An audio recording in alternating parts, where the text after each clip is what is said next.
Hello guys, welcome back to Hindi explanation of Chinese historical drama The Journey of Flower episode 10 and 11। कहानी शुरू होती है सू राज्य के राजा से जो बहुत बीमार होते हैं और अपने दूसरे राजकुमार को वापस महल बुलाने को कहते हैं। अगले सीन में महल के सैनिक चैंग लियो आते हैं और मैंग को बताते हैं उसके पिता बहुत बीमार है। मैंग 3 ऑनरेबल सुपीरियर से परमिशन लेकर वहां से चला जाता है। इमॉर्टल स्वॉर्ड असेंबली नज़दीक होने पर सी सबकी मॉक प्रैक्टिस करवाता है जिसमें वाचिंग को नी मेंटेन से हार जाती है और वो दुगनी मेहनत करने का डिसाइड करती है। रात को नी मेंटेन श्रूफोंग के पास जाती है और बोलती है ये कंपटीशन मेरे लिए जीतना बहुत ज़रूरी है, अपने हारने की कीमत बताओ। श्रूफोंग उसकी बात को इग्नोर करता है और वहां से चला जाता है।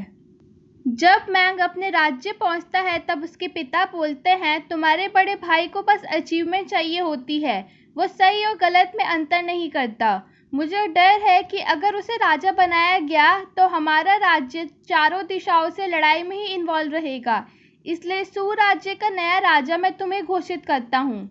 इसके बाद वो मर जाते हैं। नी मेंटियन से मिलने उसके पिता पैंग ली के सेक लीडर आते हैं। वो बोलते हैं ये कंपटीशन तुम्हारे लिए जीतना हर हाल में ज़रूरी है। वो उसे एक स्पेशल मेडिसिन भी देते हैं जो कंपटीशन से पहले लेने पर उसकी पावर्स दुगनी हो जाएगी। इमॉर्टल स्वॉर्ड असेंबली वाले दिन सारे सेक लीडर्स कंपटीशन देखने आए हुए होते हैं। वहाँ डोंगफांग अपने गुरु लियोडू होंग को लेकर आता है। मोयान उनसे पूछते हैं आप तो देश विदेश घूमने में ही अपना ज़्यादातर समय बिताते हैं, आज आपको चैंग लियो आने का समय कैसे मिल गया। लियो हीडोंग बोलता है मैं एक ट्रिप पे जा रहा था पर मेरे शिष्य ने मुझे यहाँ आने के लिए इंसिस्ट किया तो मैं देखने आ गया कि चैंग लियो अभी तक जिंदा और सुरक्षित भी है कि नहीं।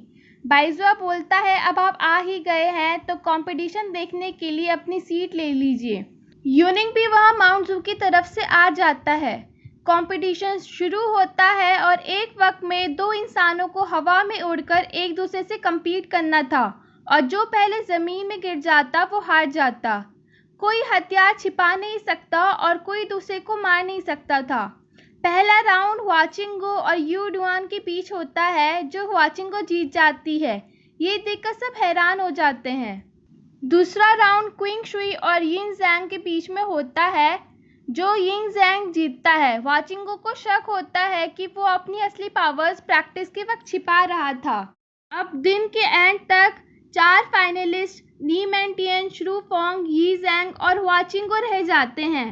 रात को नी मेंटियन दोबारा श्रूफोंग के पास जाती है और बोलती है ये उसके पिता की इज्जत का सवाल है, इसलिए वो उसको हारने के लिए कहती है, पर श्रूफोंग बोलता है अगर तुम्हारे अंदर काबिलियत है तो तुम खुद ही जीत जाओगी। वाचिंगो कंपटीशन के लिए परेशान होती है। अब डोंगफांग वहां आ जाता है और बोलता है तुम अपनी स्वॉर्ड ऑफ एब्सटेंट थॉट क्यों नहीं इस्तेमाल करती। वाचिंगो बोलती है वो नहीं चाहती कि लोग सोचे ऑनरेबल सुपीरियर उसको फेवर करते हैं। वो बोलती है कि मैं अपनी एबिलिटीज़ पर डिपेंड करना चाहती हूँ। फिर डोंगफांग आइडिया देता है कि जैसे उन्होंने माउंट जू में एल्डर सीनियर को लड़ते वक्त स्वॉर्ड टेक्निक रिवर्स कर दी थी वैसे ही वो चैंग लियो की स्वॉर्ड टेक्निक भी रिवर्स कर दे। आगे हम देखते हैं यी ज़ैंग यी टियन से मिलने आता है। वो इसे पॉइजन नीडल देता है जो इंसान की जान तो नहीं लेगा पर उसकी इनर पावर को बहुत कम देगा। वो ये नीडल्स आकर नी मेंटियन को देता है और बोलता है मैं बहुत समय से तुम्हें सीक्रेटली एडमायर करता हूँ और चाहता हूँ कि तुम ही ये कंपटीशन जीतो। वाचिंगो प्रैक्टिस कर रही होती है तब बाइजो आके पूछता है तुम्हारी सारी टेक्निक्स रिवर्स्ड क्यों हैं। वो बताती है कि डोंगफांग ने उसे ये सिखाया है जिससे वो माउंट जू में जीती भी थी। बाइजुआ बोलता है अभी तुम स्वॉर्ड चलाने में इतनी परफेक्ट नहीं हुई हो, अगर तुम ये ऐसी टेक्निक यूज़ करोगी तो अपने साथ वालों को नुकसान पहुंचा सकती हो। कल तुम्हें इसे इस्तेमाल करना है या नहीं ये तुम पे डिपेंड करता है। अगले दिन का कंपटीशन नी मेंटियन और श्रूफोंग से शुरू होता है। जब नी मेंटियन श्रूफोंग को हरा नहीं पाती तब वो निडल्स का इस्तेमाल करती है और जीत जाती है। अगला राउंड यी ज़ैंग और वाचिंगो के बीच होता है। वाचिंगो रिवर्स टेक्निक ना यूज़ करने का फैसला लेती है जिसके कारण उसे चोट लग जाती है। फिर भी वो अपनी सारी ताकत लगा के यी जैंग को हरा देती है। रात को नी मैंटियन शूफोंग से माफी मांगने आती है। वो बोलता है, अगर कल तुमने कुछ ऐसी हरकतें की तो आज की तरह मैं चुप नहीं रहूंगा। बाइजुआ ली हुओडोंग से डोंगफांग के बारे में पूछता है। वो उसकी बहुत तारीफ करता है। फिर बाइजुआ उसके बैकग्राउंड के बारे में पूछता है। तब डोंगफांग वहां आकर बोलता है, ऑनरेबल सुपीरियर को एक आर्म स्कॉलर के बैकग्राउंड में बहुत इंटरेस्ट है। मैं मैंग जू का आर्म स्कॉलर हूँ और आप जाके चेक भी कर सकते हैं। अगले सीन में custodian of law Holi ruler से बोलता है, मुझे माफ कर देना, हम अपना टास्क कंप्लीट नहीं कर पाए। यी जैंग हुआचिंगो से हार गया। ये सुनकर होली रूलर बहुत खुश होते हैं। कस्टोडियन ऑफ लॉ बोलते हैं कि हुआचिंगो बुरी तरीके से घायल हुई है। साचिनमो तुरंत हुआचिंगो के पास जाता है और अपनी एनर्जी पास करके उसे ठीक कर देता है। वो उससे बोलता है, अगर तुम्हें कल जीतना है तो मैं तुम्हें सारी दुनिया की बेस्ट मैजिक स्किल सिखा देता हूँ। पर हुआचिंगो मना कर देती है। साचिनमो कहता है, अगर बाइजुआ तुम्हें शिष्य बनाने से मना कर दे तो मेरे पास आ जाना।